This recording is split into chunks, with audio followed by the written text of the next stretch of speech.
मध्ये आज सुधारणा करण्याचा आम्ही निर्णय घेतला, कारण त्या विधेयकामध्ये कुठेही मराठी ही राज्याची राज्यभाषा आहे असा उल्लेखच नाही आहे.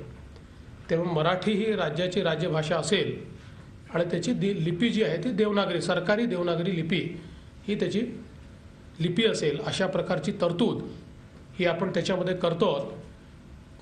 वेगवेगळ्या राज्यांमध्ये जर आपण बघितलं तर तमिळनाडूमध्ये कायदा आहे की तमिळ ही तिथली राजभाषा आहे, किंवा जुन्या आंध्र प्रदेशाचा कायदा आहे की तेलुगू ही राजभाषा आहे, कर्नाटकमध्ये कायदा आहे की कन्नड ही राजभाषा आहे.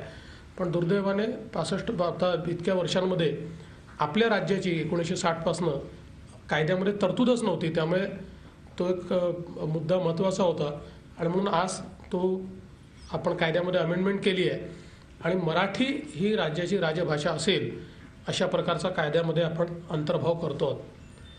त्यासोबत आत्महत्याग्रस्त शेतकरी जे आहेत त्या शेतकऱ्यांकरता देखील आज एक आम्ही योजना तयार केलेली आहे आणि 13-14 जे जिल्हे आहेत त्या जिल्ह्यांकरता ही योजना आहे. पण प्रामुख्याने उस्मानाबाद आणि यवतमाळ हे जे 2 जिल्हे आहेत जे पथदर्शी याच्यामध्ये आपण ठेवलेले आहेत, त्याच्याकरता अतिशय समग्र अशा प्रकारची एक योजना आम्ही आज तयार केली. जवळजवळ या 2 जिल्ह्यांकरता 1100 कोटी रुपयाची योजना तयार केलेली आहे आणि ज्याच्यामध्ये वेगवेगळ्या विभागांचं कॉन्व्हर्जन्सही आम्ही केलेलं आहे.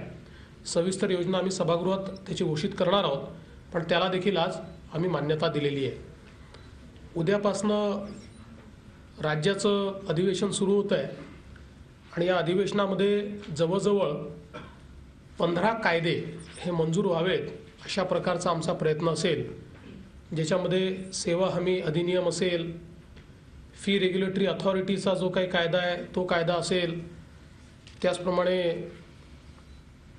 आपण आता ज्याचा आम्ही उल्लेख केला की मराठीला राजभाषाचा दर्जा देण्याचा कायदा असेल, मुंबई महानगरपालिका कायद्यामध्ये सुधारणा करून त्या ठिकाणी जे 500 फुटाचं जे घर आहे त्यांना करातनं सूट देणं आहे, अशा प्रकारचे जवळजवळ 15 वेगवेगळे कायदे जे आहेत ते आपण या अधिवेशनामध्ये मान्य करून घेण्याचा प्रयत्न करणार आहोत.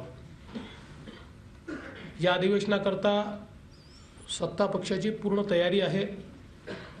जे काही प्रश्न उपस्थित होतील त्या प्रश्नांना अतिशय समर्थपणे सत्ता पक्ष उत्तर देईल आणि आजही विरोधी पक्षाच्या वतीनं जे काही वेगवेगळे मुद्दे उपस्थित करण्यात आले त्यांच्या प्रेस कॉन्फरन्समध्ये त्यालाही सभागृहात आम्ही अतिशय समर्थपणे उत्तर देऊ. आमची अपेक्षा अशी आहे की विरोधी पक्षांनी गोंधळ घालण्याच्या ऐवजी जर मुद्दे उपस्थित केले तर त्यांच्या प्रत्येक मुद्द्याला सकारात्मक आणि समर्थ अशा प्रकारचं उत्तर राज्य सरकारच्या वतीनं देण्यात येईल. अपुरा पाऊस जो काही पडलेला आहे किंवा पावसामध्ये जो खंड पडला आहे त्याही संदर्भातला कंटिंजन्सीचा प्लॅन हा आम्ही तयार केलेला आहे. आज त्यालाही आम्ही मान्यता दिलेली आहे आणि साधारणपणे जे काही IMD किंवा स्कायमेटनी पुढच्या काळाकरता जे काही सांगितलेलं आहे, भाकीत केलं आहे, काय म्हणतो आपण त्याला, अंदाज दिले आहेत, त्या अंदाजावर आधारित हा संपूर्ण प्लॅन आपण तयार केलेला आहे.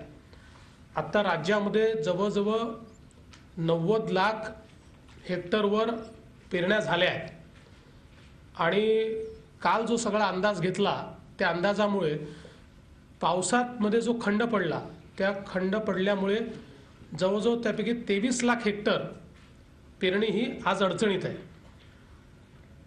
साधारणपणे पूर्व विदर्भ, पश्चिम महाराष्ट्र, कोकण या ठिकाणी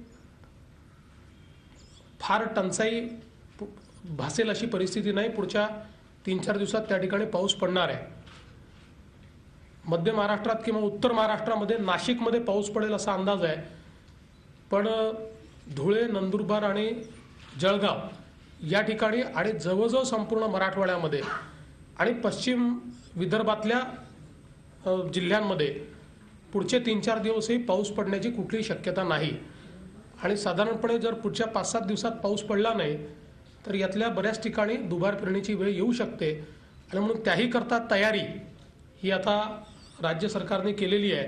त्याकरता बियाणं असतील किंवा बाकीच्या सगळ्या गोष्टी आहेत त्याची देखील व्यवस्था आम्ही केलेली आहे. जर पाऊस पडला तर कदाचित ही करावी लागणार नाही. काही ठिकाणी पेरण्याच अजून झालेल्या नाहीत, कारण जवळजवळ 67% पर्यंत पेरण्या पोहोचल्या आहेत. उरलेल्या पेरण्या लोकांनी केल्या नाही आहेत. 25 तारखेनंतर जर त्या पेरण्या झाल्या तर पाऊस सलग येऊ शकतो अशा प्रकारचा अंदाज आहे. त्यामुळे त्या ठिकाणी मग दुबार पेरणीची त्या भागामध्ये वेळ येणार नाही. त्यामुळे मला असं वाटतं की जे काही राज्यापुढचे आव्हान आहे, मग ते FRPचं आव्हान असो, ते आता दुष्काळ पडेल किंवा नाही अशा प्रकारच्या पावसामुळे तयार झालेलं आव्हान असो, या प्रत्येक गोष्टीकरता राज्य सरकार अतिशय समर्थपणे उभं आहे. विशेषतः यावर्षी शेतकऱ्याला कर्ज मिळण्याच्या दृष्टीनं आम्ही अनेक ज्या योजना तयार केल्या, म्हणजे आज खरं तर विरोधी पक्ष ही सातत्याने मागणी करतोय की पूर्ण कर्जमाफी करा. पण आपण जर बघितलं तर 2008 साली जी कर्जमाफी झाली, ही कर्जमाफी शेतकऱ्याला त्याचा कुठलाही फायदा झाला नाही. बँकांना केवळ त्याचा फायदा झाला आणि शेतकरी पुन्हा कर्जबाजारी झाला. त्यामुळे कर्जमाफी करणं हा एक उपाय जरी असला तरी त्याच्यापेक्षा महत्त्वाचं हे आहे की शेतकऱ्याला आम्ही सक्षम कसं बनवू शकू. कर्जमाफीत जो पैसा आपण त्यावेळी दिला बँकांना आणि बँकांची परिस्थिती सुधरवली, त्याऐवजी त्याचा 25% पैसा हा जर आपण शेतीमध्ये गुंतवला असता, जर गुंतवणूक केली असती, शेतकऱ्याला शेती पंप दिले असते, त्याला ड्रिप इरिगेशन दिलं असतं, त्याला शेडनेट दिलं असतं, त्याला फळबागांकरता अनुदान दिलं असतं, तर शेतकऱ्याची स्वतःची क्रयशक्ती उभी राहिली असती. त्याचा जो क्रेडिट वर्दीनेस आहे, कर्ज घेण्याची त्याची जी शक्ती आहे, ती शक्ती उभी राहिली असती. पण ती काही राहिली नाही. आणि त्यामुळे आपण जर बघितलं तर मागच्या कर्जमुक्तीनंतर शेतकऱ्यांवर आलेलं संकट कुठेही दूर झालं नाही.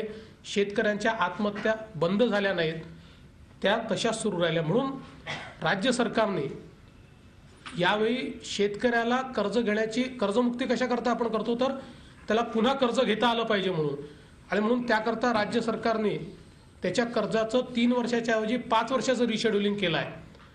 आणि त्याला पहिल्या वर्षी कुठलंही व्याज बसणार नाही आणि त्याच्या पलीकडे त्याचं दरवर्षीचं 6% व्याज हे राज्य सरकार भरणार आहे. 6%च त्याला व्याज लागणार आहे. ही व्यवस्था केली. त्याच्यामुळे एक प्रकारे त्याचा सातबारा कोरा होतोय आणि त्याचा पुन्हा क्रेडिट वर्दीनेस वाढतोय. पुन्हा तो कर्ज घेऊ शकेल या परिस्थितीमध्ये आपण त्याला आणतोय. झी 24 तास रहा एक पाऊल पुढे.